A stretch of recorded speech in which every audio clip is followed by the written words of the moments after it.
Hello guys, welcome to the channel Kishan Saini education. तो दोस्तों, जो हम बात करने वाले हैं, अर्बन अनएम्प्लॉयमेंट की दर 6.6 की दर से कम हुई।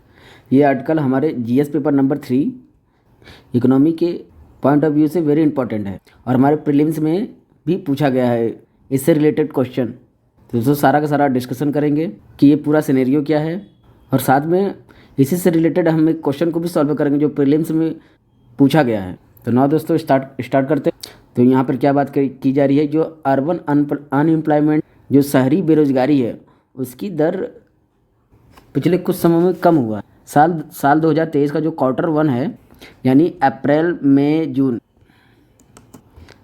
मई जून में ये तीनों महीने में की जो बेरोजगारी, ये 6.6 की दर से कम हुई है, ऐसा यहाँ पर मेंशन किया है। ये जो अनएम्प्लॉयमेंट की दर जो कम हुई है, ये किसने बताया? तो दोस्तों, एक सर्वे हुई है। तो दोस्तों, ये सर्वे लाया गया है NSSO यानी नेशनल सैंपल सर्वे ऑफिस की साइड से ये सर्वे लाया गया है। और ये सर्वे कौन सी हुई है? तो ये सर्वे हुई है पीरियोडिक लेबर फोर्स सर्वे। तो इसने यहाँ पर डेटा बताया है कि शहरों के अंदर में स्पेशली अप्रैल मई जून 3 महीने में अगर आप देखो तो अर्बन एरियाज़ में जो शहरों की बेरोज़गारी है वो कम हुई है। अब बेरोज़गारी जो कम हुई है, जो सर्वे किया गया है, ऐसा नहीं है कि ये छोटे एरिया में छोटे शहरों में किया गया।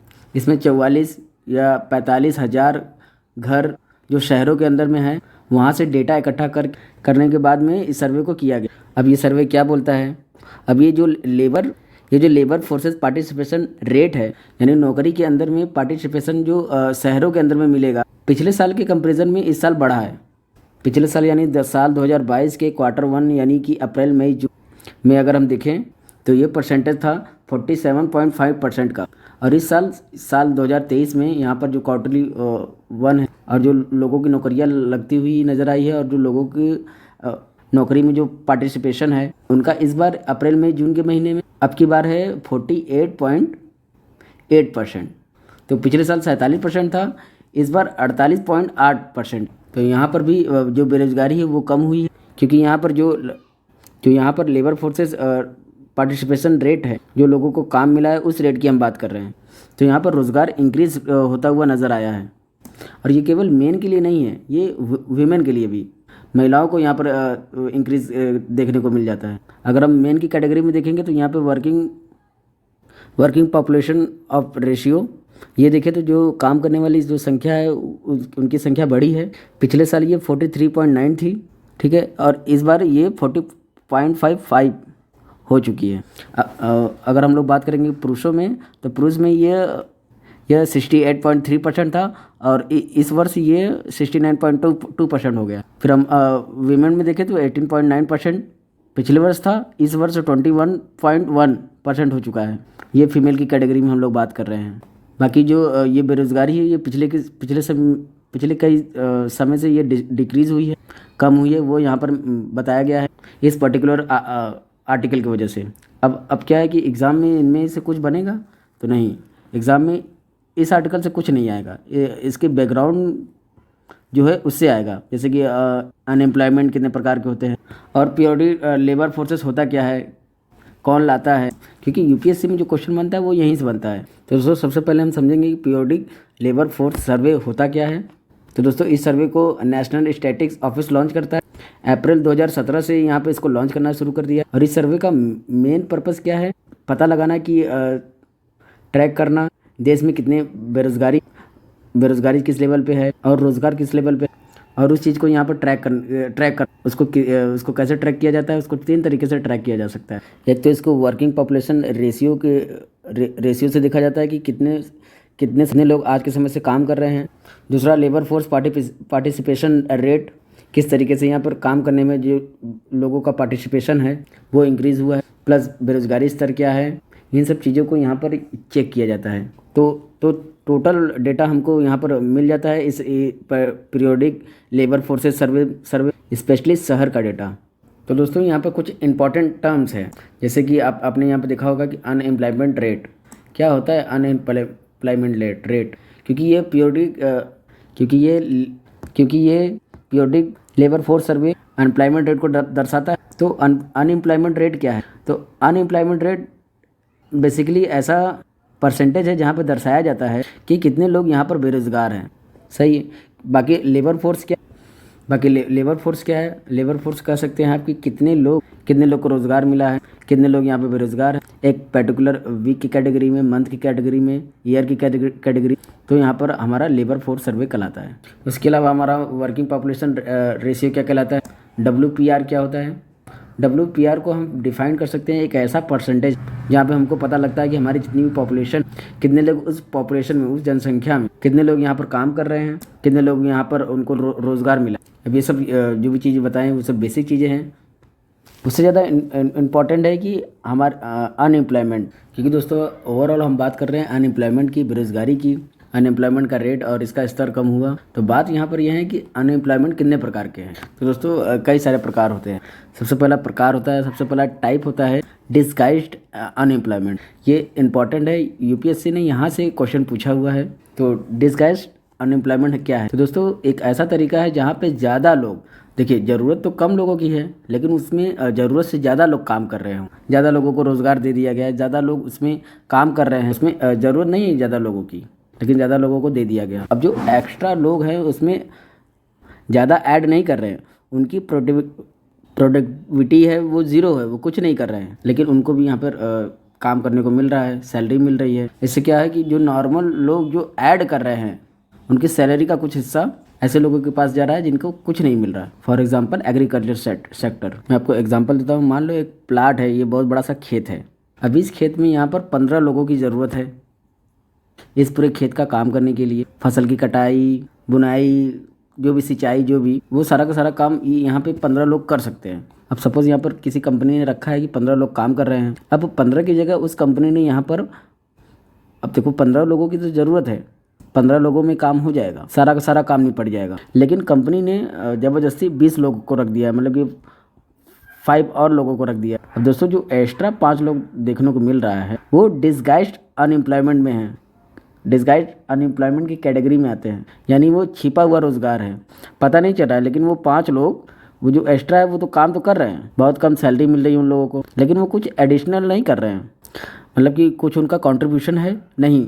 जो 15 लोग कर सकते थे वो 15 लोग यहाँ पर कर सकते हैं, सारा का सारा काम कर सकते हैं, लेकिन जो एक्स्ट्रा 5 लोग हैं इनकी जो प्रोडक्टिविटी है, जो मार्जिनल प्रोडक्टिविटी है, ओवरऑल इनका कंट्रीब्यूशन जो है वो ज़ीरो है, कुछ ऐड भी नहीं कर रहे हैं ये लोग। तो यह क्या कहलाता है? Disguised unemployment. फिर आता है दूसरा सीजनल अनएम्प्लॉयमेंट। सीजनल बेरोजगारी है वो ये सीजनल वाइज आती है। मान लो यहाँ पर कोई काम है जो गर्मियों में काम है, जो गर्मियों में चलता है, ठंड में नहीं चलता है, उस काम का प्रोडक्टिविटी नहीं चल पाता है, तो वो ठंड में इंसान बेरोज़गार रहेगा। सिंपल से एग्जांपल है कि जिस सीज़न में हम काम कर रहे हैं, अब मान लो किसी को कूलर बनाने का काम, तो वो तो सीजनल है, जो कि गर्मी में लोग कूलर को खरीदते हैं, और जब ठंड आता है तो ठंड में कूलर को नहीं खरीदते। तो यहाँ पर वो जो पर्टिकुलर इंसान है वो बेरोज़गार हो जाता है, अनएम्प्लॉयमेंट हो जाता है उस समय ठंड के सीज़न में। लेकिन जब गर्मी आती है, जब सीजनल काम करता है, तो उसको उसको काम मिल जाता है, वो बेरोज़गार नहीं होता है। ऐसे हम एग्रीकल्चर सेक्टर में देखते हैं, कई सारी फसलें ऐसी हैं जो ठंड में निकलती हैं, कई सारी फसलें ऐसी हैं जो गर्मियों में निकलती हैं अपने सीज़न के हिसाब से। तो जब उनका सीज़न नहीं रहता है वो यहाँ पर बेरोज़गार रहते हैं, वो सीजनल अनएम्प्लॉयमेंट हो गया। फिर आता है स्ट्रक्चरल अनएम्प्लॉयमेंट, ये थोड़ा इम्पोर्टेंट है। स्ट्रक्चरल एम्प्लॉयमेंट क्या होता है? ये एक ऐसी कैटेगरी का बेरोज़गारी है जहाँ पर जो जॉब मार्केट में उपलब्ध है और इंसान के पास में जो स्किल्स है वो मैच ना कर रहा हो। भाई मतलब कि आपको कुछ और काम आता हो लेकिन मार्केट में कोई दूसरा काम उपलब्ध है, तो जो मार्केट में जो काम उपलब्ध है और जो आपकी कौशलता है, जो आपकी स्किल है, वो मैच नहीं कर रहा है, इसकी वजह से आप बेरोज़गार हो, तो वो क्या कहलाएगा? वो स्ट्रक्चरल अनएम्प्लॉयमेंट। इसके लिए आप सिंपल सा ये कह सकते हैं कि इंसानों में स्किल की कमी हो, क्योंकि जिस तरीके से टेक्निकल सेक्टर ग्रो हुआ, हमें अपनी स्किल को भी अपग्रेड करनी होगी, और हमारी स्किल जब अपग्रेड नहीं है तो हम पीछे रह जाएंगे। हमारा जो यहाँ पर स्किल है उस हिसाब से हमको वैकेंसियाँ नहीं मिल पा रही, जो काम आज के समय पे है वो मैच भी नहीं कर रहा है। इसके चक्कर में हमको यहाँ पर नौकरी नहीं मिल पा रहा। तो हम यहाँ पे क्या है कि हम पीछे रह जा रहे हैं, वो बेरोजगारी की कैटेगरी में आते हैं। स्ट्रक्चर अनएम्प्लॉयमेंट एक तरीके से। और ये समझे कि ये देखिए जो आप स्क्रीन पे आप देख पा रहे हैं कि ये जो एम्प्लॉय हैं ये मैकेनिक्स में, ये मैकेनिकल का स्किल ये रखते हैं, लेकिन वैकेंसी जो है वो IT एक्सपर्ट का है।